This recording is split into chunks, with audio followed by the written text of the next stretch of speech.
Hello viewers, welcome to screen play. మీలో చాలామంది the mummy cinema చూసే ఉంటారు. అందులో లీడ్ యాక్టర్గా చేసిన బ్రెండన్ ఫ్రీజర్ మీకు తెలిసే ఉండుంటుంది. ఈరోజు మనం అతని గురించి మాట్లాడుకుందాం. బ్రెండన్ తన హాలీవుడ్ కెరీర్ని ఎర్లీ 90sలో స్టార్ట్ చేశారు. తన first future film dog fight, కానీ అందులో మాత్రం అతను లీడ్ యాక్టర్ కాదు. ఆ తర్వాత అతను లీడ్ యాక్టర్గా కొన్ని కామెడీ ఫిల్మ్స్ చేశాడు. వాటితో మంచి పేరు వచ్చింది, కానీ బాక్స్ ఆఫీస్ సక్సెస్ మాత్రం 1997లో జార్జ్ ఆఫ్ ది జంగల్ అనే సినిమాతో వచ్చింది.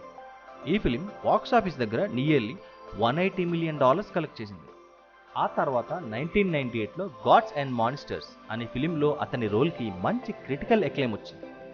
అయితే అతనికి full fame and box office success మాత్రం ద మమ్మీ ఫ్రాంచైజ్తోనే వచ్చిందని చెప్పుకోవాలి. 1999లో వచ్చిన ద మమ్మీ ఫిలిం వరల్డ్ వైడ్గా $416 మిలియన్ కలెక్ట్ చేసింది. అతను ఆ టైంలో one of the highest paid actor in Hollywood.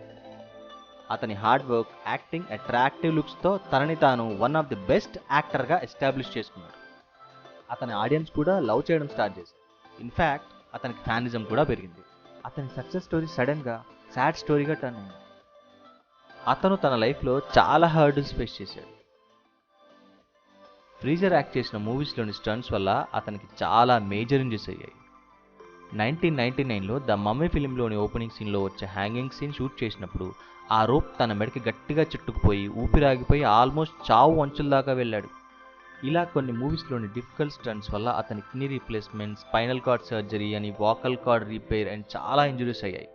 అతను ఆల్మోస్ట్ 7 years హాస్పిటల్ చుట్టూ తిరిగారు. ఇలా one of the most paid actor నుంచి అసలు సినిమాలే సరిగ్గా చేయలేని సిచ్యువేషన్కి వెళ్ళిపోయారు. బ్రెండన్ తనపై Hollywood foreign press association former president Philip Berk 2003లో బెవర్లీ హిల్స్ అనే హోటల్లో సెక్షువల్ అసల్ట్ చేశాడు అని చెప్పాడు. బ్రెండన్ చెప్పింది ఎవ్వరూ నమ్మలేదు. ఫిలిప్ బ్రేక్ బ్రెండన్ చెప్పినవి కట్టుకథలు అని, అతను చేసి జోక్గా చెప్పాడు అని అన్నాడు. ఈ ఇన్సిడెంట్ బ్రెండన్ని చాలా డిస్టర్బ్ చేసింది. అతను డిప్రెషన్లోకి వెళ్ళిపోయాడు. ఈ ఇన్సిడెంట్ తర్వాత అతనికి సినిమాల్లో ఆఫర్స్, కాల్స్ రావడం ఆగిపోయాయి. కానీ అతని లైఫ్ స్ట్రగుల్స్ అక్కడితో ఆగలేదు. 2007లో అతని ఎక్స్ వైఫ్ ఆఫ్టన్ స్మిత్ వల్ల 9 years రిలేషన్షిప్ తర్వాత అతనికి డివోర్స్ ఇచ్చేసి కోర్టులో చైల్డ్ సపోర్ట్కి గాను $9 lakh పే చేయాలి అని కోర్టు ఆర్డర్ ఇచ్చింది.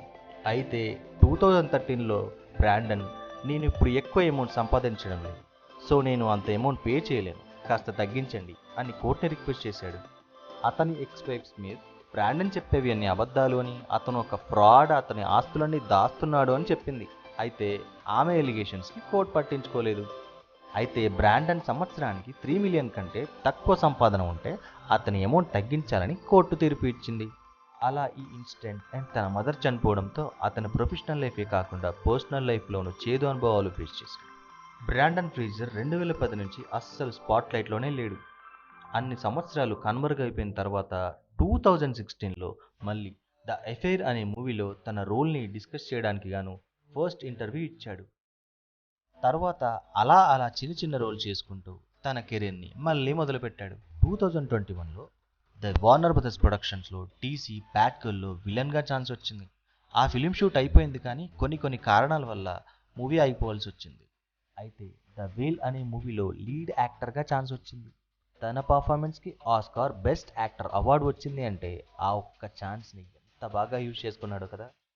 ఈ మూవీ ప్రీమియర్స్ వేసినప్పుడు అంతా అయిపోయి ఎండ్ కార్డ్స్లో బ్రాండన్ ఫ్రీజర్ పేరు రాగానే అతని పర్ఫార్మెన్స్ అండ్ కంబ్యాక్కి గాను ఆడియన్స్ 6 minutes స్టాండింగ్ ఓవేషన్ ఇచ్చారు.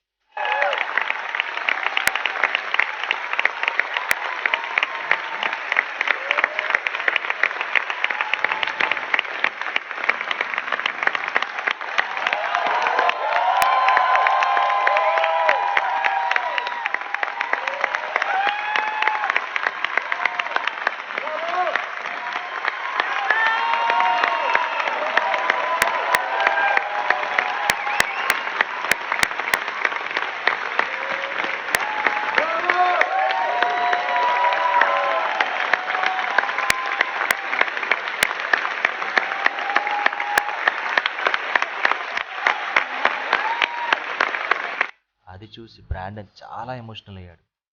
ఈ మూవీ 9th December 2022లో థియేటర్లో రిలీజ్ అయ్యి చాలా మంచి రెస్పాన్స్ని తీసుకొచ్చింది.